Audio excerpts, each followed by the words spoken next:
The United States has reached another grim COVID-19 milestone, now surpassing 1 million COVID-19 deaths. That's according to the latest data compiled by NBC News. Officials say that the 1 million mark was reached at stunning speed, only 27 months after the U.S. confirmed its first case of the virus.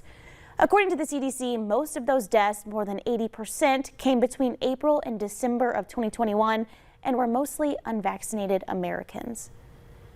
We know the risk of COVID transmission is much less outside. Now researchers are testing new technology that could make indoor air as safe as outdoor air. Michael George has more.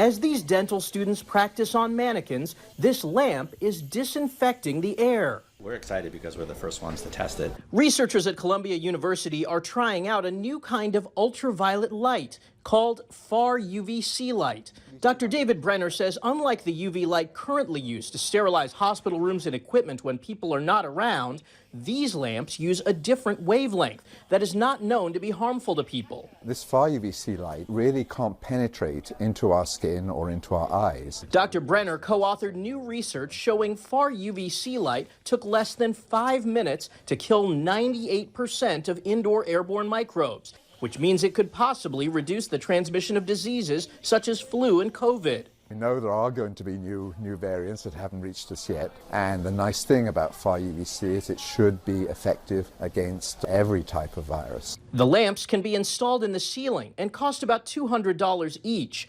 Dr. Brenner says we could one day see these in hospitals, schools, and on planes. Where are we transmitting COVID? Where are we transmitting influenza?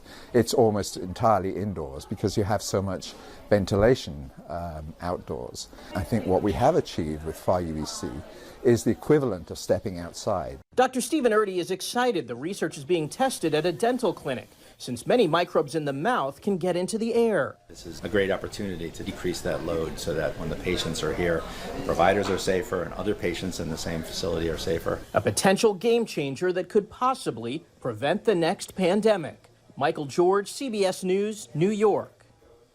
Scientists say another advantage to this UV technology is that viruses and bacteria cannot develop a resistance, which can happen with vaccines and drugs.